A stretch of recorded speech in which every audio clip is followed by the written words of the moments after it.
साथ ही आप सभी का स्वागत है। UP TET Hindi practice set कर लेते हैं। चीज़ों को ज़्यादा डिस्कस नहीं करेंगे, सिर्फ आपको देखना है लेक्चर और 50 में आपने कितना सही क्वेश्चन किया है वो कमेंट बॉक्स में मेंशन कर देना। बड़ी मेहनत से बना रहे हैं वीडियो, ठीक है, आपके लिए बना रहे हैं और बहुत सारे एग्जाम्स के लिए ये लेक्चर इंपॉर्टेंट होगा, लेकिन खासतौर पे यूपी टेट के लिए। हाय एवरीवन, आप सभी का स्वागत है। तो यूपी टेट के हिंदी के कुछ क्वेश्चन देख लेते हैं। 50 प्रैक्टिस क्वेश्चन आपके लिए लाया हूँ हिंदी के। क्विक रिवीजन करेंगे, सारी चीज़ें मैं बताया हुआ हूँ, समाज से लेके विलोम, बहुत सारी चीज़ें लगभग, उपसर्ग, अलंकार, रस, छंद, ठीक है, समास, संधि, क्या चीज़ें होती हैं, ये सारी चीज़ें पढ़ाई गई हैं। रिवीजन के तौर पे हम देखेंगे और थोड़ा फास्ट रिवीजन करेंगे क्योंकि इसके बाद सीडीपी की क्लास होने वाली है। सीडीपी में मैं 50 क्वेश्चन लाया हूँ उसके, जो कि पीवाईक्यू बेस्ड हैं, जो कि इम्पोर्टेंट है एग्ज़ाम के पॉइंट ऑफ व्यू से, क्योंकि कल से पेपर स्टार्ट है। तो ये रिवीजन क्लास मान के चलिए। कौन सी क्लास है ये आपकी रिवीजन क्लास है, रिवीजन, ठीक है। चलिए, दिगंबर शब्द में कौन सा समास है? तत्पुरुष, कर्मधारय, बहुव्रीहि, द्वंद्व। तो राइट आंसर क्या हो जाएगा? बहुव्रीहि राइट आंसर हो जाएगा। ऑप्शन नंबर सी करेक्ट हो जाएगा। ठीक है दोस्तों, अगले क्वेश्चन की ओर बढ़ते हैं। अगला हमारा प्रश्न है कि चतुरानन किसका पर्याय है? तो राइट आंसर हो जाएगा ब्रह्मा का। ठीक है, ब्रह्मा का पर्याय चतुरानन हो जाएगा। अगला हमारा प्रश्न है, मृगनयनी में कौन सा समास है? आपके लिए एक इम्पॉर्टेंट क्वेश्चन है, आपको बताना है मृगनयनी किसने लिखा है। ठीक है, मृगनयनी में कौन सा समास है? तत्पुरुष, द्विगु, बहुव्रीहि, द्वंद्व। तो राइट आंसर क्या हो जाएगा? बहुव्रीहि हो जाएगा इसका करेक्ट आंसर। आगे बढ़ते हैं, अगला क्वेश्चन देखते हैं। देखिए, इंपॉर्टेंट क्वेश्चन आ गया है। पयोधर का अर्थ पूछ रहा है, पर्वत, समुद्र, बादल, नदी। तो राइट आंसर क्या हो जाएगा? बादल। बादल इसका करेक्ट आंसर हो जाएगा। नेक्स्ट क्वेश्चन की ओर बढ़ते हैं। नेक्स्ट क्वेश्चन है हमारा, देखिए थोड़ा सा हार्ड वर्ड है, प्रोनाउंसिएशन ध्यान दीजिएगा। प्रत्युत नपनन, ठीक है, प्रत्युन्मन्नत, ठीक, ये आपको याद रखना है। क्रोधी, तत्काल उपाय सोचने वाला, आलसी, विद्वान। तो तत्काल उपाय सोचने वाले को क्या कहते हैं? प्रत्युत्पन्नमति, ठीक है, प्रत्युन्मत कहा जाता है। प्रोनाउंसिएशन थोड़ा सा हार्ड है। नेक्स्ट क्वेश्चन है, दुर्जन में उपसर्ग पूछ रहा है। देखिए, दूर, जन, दू, दूस। तो राइट आंसर क्या हो जाएगा? ऑप्शन नंबर ए हो जाएगा। उपसर्ग मतलब आगे वाला और प्रत्यय मतलब पीछे वाला। अभ्युदय शब्द का अर्थ क्या होता है? उत्थान, ठीक है। पतन मतलब विनाश होता है, ये आपको याद रखना है। जलज पूछ रहा है, आपके लिए एक इम्पॉर्टेंट क्वेश्चन है। जलज किसका पर्यायवाची है?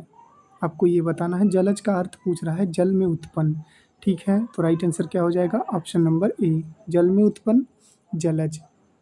अगले क्वेश्चन की ओर बढ़ते हैं। अगला हमारा क्वेश्चन है, अजातशत्रु जो है किस समास का उदाहरण है? द्विगु, तत्पुरुष, बहुव्रीहि, कर्मधारय। तो राइट आंसर क्या हो जाएगा? बहुव्रीहि। अजातशत्रु किसने लिखी है ये आपको बताना है। छायावादी कवि थे, उनकी ये कामायनी पुस्तक भी है, ये आपको याद रखना है। उनका जन्म वाराणसी में हुआ है, ये भी मैं बता देता हूँ। तो आप जान गए होंगे, अजातशत्रु जिसका कोई शत्रु न हो, अजातशत्रु होता है, ठीक है। यथाशक्ति में कौन सा समास है? तो अव्ययी भाव समास हो जाएगा। द्वंद्व समास आप जानते हैं, बहुव्रीहि समास जानते हैं, कर्मधारय समास जानते हैं, तो हमें बताने की ज़रूरत नहीं है, ठीक है। नेक्स्ट क्वेश्चन है हमारा कि नीरद का अर्थ क्या होता है? समुद्र, बादल, नदी, वर्षा। तो राइट आंसर हो जाएगा बादल। ऑप्शन नंबर बी करेक्ट हो जाएगा।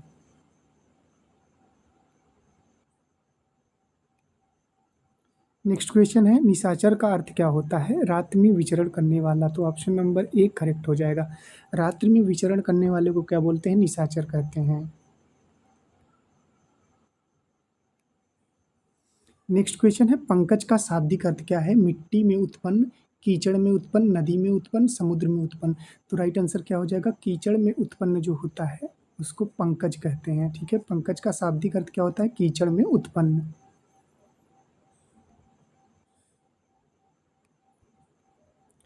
अलौकिक का विलोम पूछ रहा है। ठीक है, अलौकिक का विलोम हो जाएगा सामान्य।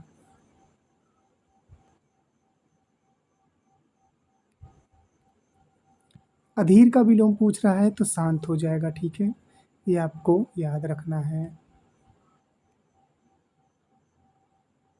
बहुत ही सिंपल क्वेश्चन है। कह रहा है आकाश का दुर्लभ पर्यायवाची क्या होता है? गगन, नभ, व्योम, अंबर। ठीक है, तो उपयुक्त सभी हो जाएंगे। ऑप्शन नंबर डी सही हो जाएगा। अगले क्वेश्चन की ओर बढ़ते हैं। अगला क्वेश्चन है हमारा, पूछ रहा है गृह का तद्भव। तद्भव मतलब कह सकते हैं हिंदी, तत्सम मतलब संस्कृत, सम संस्कृत। ठीक है, गृह का तद्भव रूप क्या हो जाएगा? घर हो जाएगा। ठीक है, ये आपको याद रखना है। अग्नि का तद्भव पूछ रहा है। अग्नि का आग हो जाएगा। ठीक है, फायर इंग्लिश में बोलते हैं। अगला क्वेश्चन है सूर्य का तद्भव पूछ रहा है। सूर्य का तद्भव क्या हो जाएगा? सूरज हो जाएगा। ठीक है, रवि, अर्क, दिवाकर ये सब सूर्य के पर्यायवाची होते हैं। कर्ण का तद्भव रूप क्या होता है? कर्ण मतलब कान होता है। ठीक है, ऑप्शन नंबर ए करेक्ट हो जाएगा। अगले क्वेश्चन की ओर बढ़ते हैं। अगला क्वेश्चन है हमारा कि नयन का तद्भव रूप क्या है? नयन का तद्भव रूप आँख हो जाएगा। नयन का तद्भव रूप आँख। ठीक, नयन मतलब आँख होता है, नेत्र भी बोलते हैं। कर कमल में कौन सा अलंकार है? कर कमल में, कर कमल में आपका रूपक अलंकार है। ठीक है, ये आपको याद रखना है, ये इंपॉर्टेंट है। ये आया हुआ क्वेश्चन है। ठीक है, कर कमल आया हुआ है। अगला प्रश्न है चरण कमल में कौन सा अलंकार है? तो रूपक अलंकार है। ऑप्शन नंबर बी करेक्ट हो जाएगा। नेक्स्ट क्वेश्चन है चारुचंद की चंचल कीड़े में कौन सा अलंकार है? अनुप्रास अलंकार है, जहाँ किसी वर्ण की आवृत्ति। और यमक तो आप लोगों ने पढ़ा ही होगा, श्लेष भी पढ़ा है, रूपक भी पढ़ा है। ये सब सारी चीज़ें मैं मान के चलता हूँ आपको पता होंगी, क्योंकि चीज़ें मैंने बताई भी हैं। ठीक रही हैं। ठीक है, कनक कनकते सौगुनी में कौन सा अलंकार है? तो यमक अलंकार हो जाएगा। ठीक है, अगला क्वेश्चन है सत्यमेव जयते किस उपनिषद से लिया गया है? तो मुंडकोप उपनिषद से लिया गया है, ये आपको याद रखना है।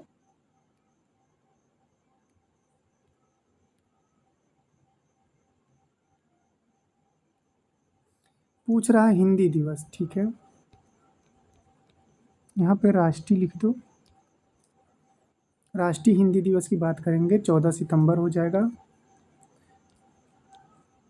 10 जनवरी को विश्व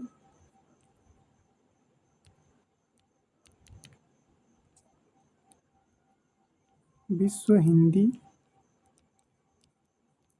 दिवस, विश्व हिंदी दिवस। ठीक,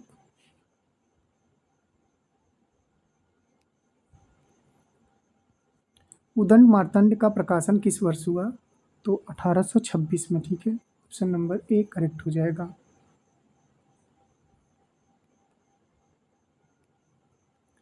करा हिंदी का प्रथम समाचार पत्र कौन सा है? सरस्वती, हंस, उदंड मार्तंड, सुधा। तो राइट आंसर क्या हो जाएगा? उदंड मार्तंड। ठीक है, ऑप्शन नंबर सी करेक्ट हो जाएगा। नेक्स्ट क्वेश्चन है गोदान के लेखक कौन है? मुंशी प्रेमचंद जी, धनपत राय, वाराणसी वाले। अब यहाँ पे आपका आ गया क्वेश्चन कामायनी। कामायनी किसने लिखी है? मैंने बताया जयशंकर प्रसाद जी ने लिखी है। उर्वशी के रचयिता कौन है? तो रामधारी सिंह दिनकर। ठीक है, महादेवी वर्मा का नाम सुना होगा आपने। महादेवी वर्मा, यामा, निहार। ठीक है, यामा पे इन्हें ज्ञानपीठ पुरस्कार मिला था।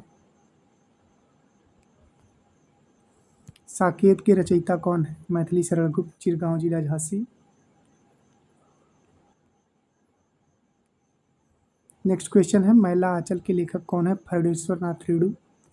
ऑप्शन नंबर बी करेक्ट हो जाएगा।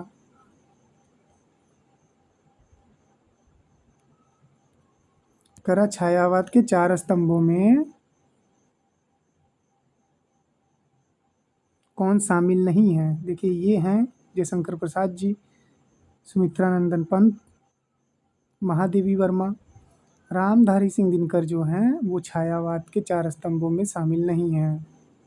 ठीक है, राइट आंसर क्या हो जाएगा? नहीं पूछा है तो दिनकर। चलिए 36 नंबर क्वेश्चन है कि हिंदी भाषा या हिंदी किस भाषा परिवार से संबंधित है? तो भारूपी। ठीक है, ऑप्शन नंबर बी करेक्ट हो जाएगा।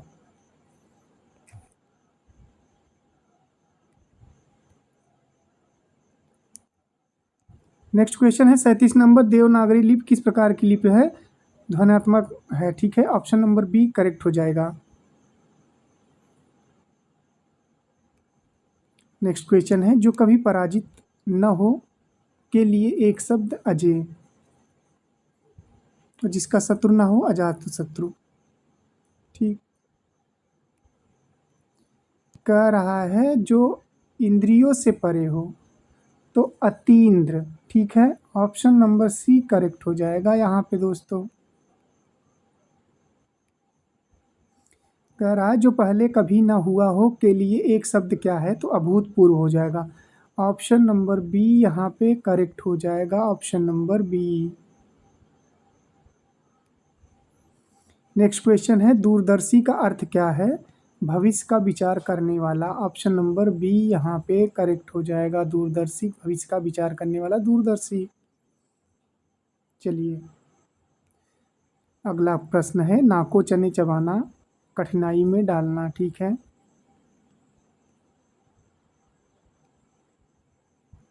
दाल में काला का अर्थ क्या है? संदेह होना। Option number B.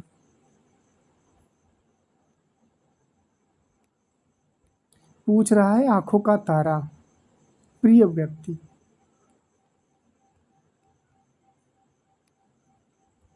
कह रहा है हाथ कंगन को आरसी क्या और पढ़े लिखे को फारसी क्या? ठीक है, यानी प्रत्यक्ष को प्रमाण की आवश्यकता नहीं होती।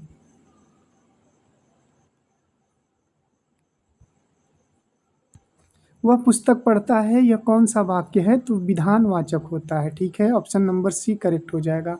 कौन सा? विधानवाचक। अगला क्वेश्चन है क्या तुम विद्यालय जाओगे, यह कौन सा वाक्य है? आज्ञावाचक, प्रश्नवाचक, संकेतवाचक, विस्मयादिबोधक।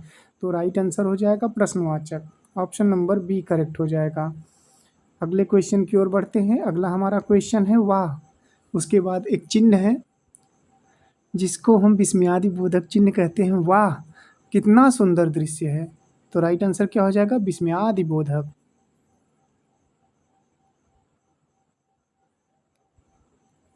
कह रहा है राम से पत्र लिखा गया, यह कौन सा वाच्य है? तो ये भाववाच्य हो जाएगा। ठीक है, ऑप्शन नंबर सी करेक्ट हो जाएगा यहाँ पे। और हमारा आज का लास्ट क्वेश्चन है भाषा का मूल उद्देश्य क्या है? तो भाषा का मूल उद्देश्य है विचारों एवं भावों का आदान प्रदान। ऑप्शन नंबर सी यहाँ पे करेक्ट हो जाएगा, ऑप्शन नंबर सी। तो ये थे आपके 50 हिंदी के मोस्ट इम्पॉर्टेंट क्वेश्चन जो कि यूपी टेट के लिए